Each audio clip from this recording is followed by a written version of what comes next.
simultaneously. The Human Rights Watch has added President-elect Donald Trump to its list of human rights threats.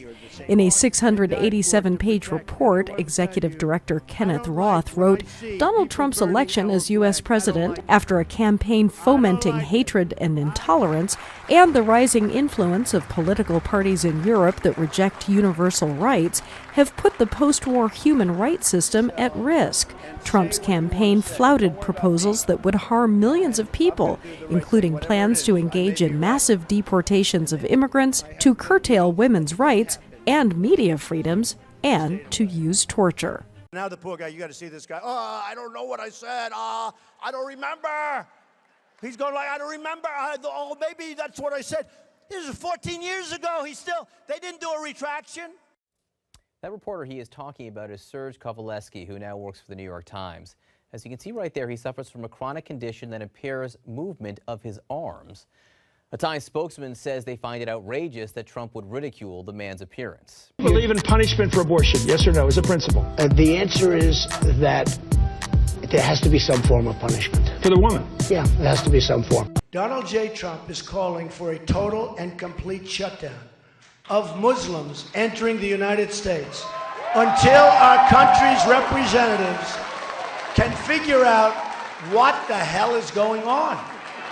I want surveillance of certain mosques, okay? If that's okay. I want surveillance. And you know what? We've had it before and we'll have it again. Hey, I watched when the World Trade Center came tumbling down.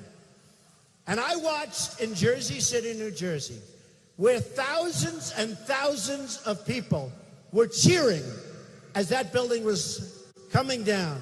Thousands of people were cheering. So something's going on.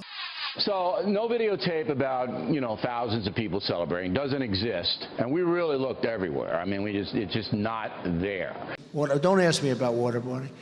Well, they asked me the question. I said, I'll answer that question. They said, what do you think about waterboarding? I said, I like it a lot, and I don't think it's tough enough. I would bring back waterboarding, and I'd bring back a hell of a lot worse than waterboarding. Would I feel strongly about waterboarding? As far as I'm concerned, we have to fight fire with fire. I don't give a damn what the President of the United States wants to do or anybody else wants to do. We will not waterboard. We will not torture. Yeah, some pretty strong language from McCain. He says that the Army Field Manual lays out what techniques can be used for interrogation. Waterboarding and extreme temperatures are not included. McCain also adding that these methods are not effective. And so I don't believe that we need to resort to certain types of tactics. Like waterboarding? Absolutely, I would not agree to having any CIA officer carrying out waterboarding again. A rare step into a political issue by a CIA director. And today, Republican frontrunner Donald Trump fired back. I think his comments are ridiculous. You mentioned the families, going after the families. What does that mean? How would that work? Well, at least I would certainly go after the wives who absolutely knew what was happening. And I guess your definition of what I do, I'm going to leave that to your imagination. But I will tell you, I would be very tough on families, because the families know what's happening. Even in this last instance, I see everybody knew. So many people knew. They thought that this man and this woman, whether he was radicalized or how he became, they thought something was going on. Why don't these people report it to the police? Why wouldn't they report it to the police? Now, they said it was profile. They didn't want to profile. Can you believe this?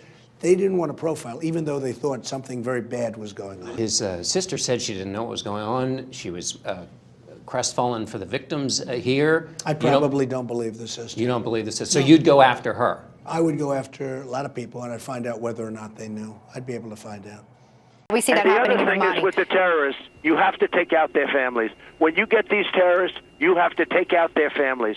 They care about their lives. Don't kid yourself. But they say they don't care about their lives. You have to take out their families. Going to have a deportation force, and you're going to do it humanely. And frankly, the people, because you have some excellent, wonderful people, some fantastic people that have been here for a long period of time. Come on, folks. We all know you can't pick them up and ship them back across the border. It's a silly argument.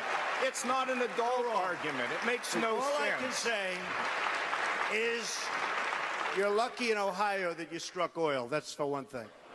Let me just tell you that Dwight Eisenhower, good president, great president, people liked him. I like Ike, right? The expression, I like Ike. Moved 1.5 million illegal immigrants out of this country. Moved them just beyond the border, they came back. Moved them again beyond the border, they came back. Didn't like it. Moved them way south, they never came back. But I also don't think you could deport these people because the federal courts would stop you. And they would say each person that President Trump wants to deport has to have due process. So in the year 2050, you'd finally get around to it. They're here illegally. Doesn't matter. Bill, The Supreme Court would absolutely rule they all have to have due process because they're on American soil. You know that. Do you remember when you said about the anchor babies that there's nothing you can do about it? And I said, yes, there is. And I was right about it. And frankly, all we need is a simple, well, yes, I was. You don't need a new amendment. All we have to do is go back to Congress and have a rather routine. It's been fully vetted now, Bill. I was right on the anchor babies. The courts have ruled twice against the anchor baby stuff. You'd have to get a constitutional amendment passed to overturn that. You might be able to do it. You might be able to do it, but you just couldn't. You don't have to do a constitutional amendment. This goes around and around. You need an act of Congress. Okay, I'm telling you, you need an act of Congress. Everybody thought you needed a constitutional amendment. You could change the law. You don't need that. You could change the law, you don't absolutely, need that. But you couldn't do it retroactively. Now, who do you think? You don't need a constitutional amendment. All right. Today we learned that 74-year-old Anthony Senecal, the man previously known to the world as the former butler and affable House historian of Trump's Mar-a-Lago estate, who says he's worked with Trump for nearly 30 years, also kept a Facebook page filled with hateful and threatening statements about President Obama.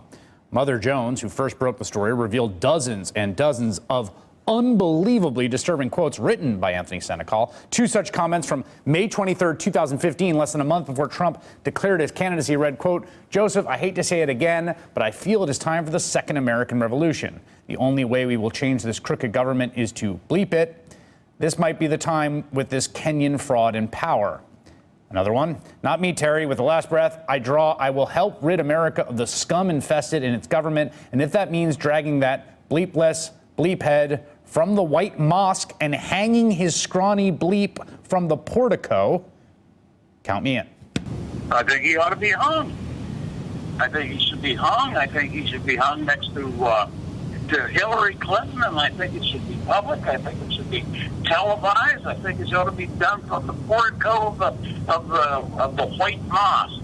It used to be the White House. This whole thing disgusts me. Hillary Clinton should be put in the firing line and shot for treason. Trump delegate Al Baldessaro. Al, great to have you here. You have had an intense few weeks. Freedom of speech is a beautiful thing when you quote the law, you know, the U.S. Code and the Constitution. Well, as a vet, we do take your perspective a little bit more seriously, perhaps, than just somebody who hadn't served. But do you have second thoughts about the comments that you made? No, why would I ever have second thought? And I'll tell you what, I didn't think I'd say this, but I'm going to say it. And I hate to say it, but if I win, I am going to instruct my Attorney General to get a special prosecutor to look into your situation. Overnight outrage from coast to coast. In Boston, thousands packing the streets. Officers in riot gear in Portland. In Seattle, police pepper spraying an angry crowd. From the shadow of the Statue of Liberty to the gates of the White House. Refugees are welcome here. A weekend of protests over President Trump's immigration crackdown. That order signed Friday, leading to instant chaos and confusion at airports at home and around the world. Travelers not allowed to board flights bound for the U.S., some including children detained upon landing. Others pulled off airplanes before takeoff, like this family in Cairo. Now returning to Iraq, Fuad Sharif had received a visa because he'd risked his life working with the U.S. government. I don't know what to do because I sold my house. I quit my job. My wife quit her job, and kids left school. It does ban Syrian refugees from entering the U.S. indefinitely. It puts a 120-day stop on all other refugees And it also issues a 90-day ban on nearly all travelers from 7 predominantly Muslim countries: Iran, Iraq, Libya, Somalia, Sudan, Syria, and Yemen. The order grants some exceptions, giving priority to refugees from religious minorities like Christians living in those majority Muslim countries. Emergency court rulings blocking parts of the ban, preventing authorities from deporting some travelers. Outside airports, tears. This mother in Virginia reunited with her 5-year-old son. The president defending the order. It's not a Muslim ban. You see it at the airports, you see it all over. It's working out very nicely. And amid the chaos, issuing a statement saying, this is not about religion, this is about terror and keeping our country safe. Would you cede, as I said last night, that you need Arab Muslim nations to help the United States defeat the jihad? Would you cede that?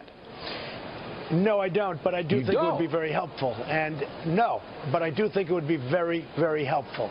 But I disagree with you in the sense that if you say no Muslims can travel here from overseas, you're hurting the United States' position against ISIS. We need the friendly Muslim nations. You can't insult them like that. You can't. Bill, I disagree. People have to be vetted. They have to be perfectly You can vet vetted. them, but you can't insult the whole religion.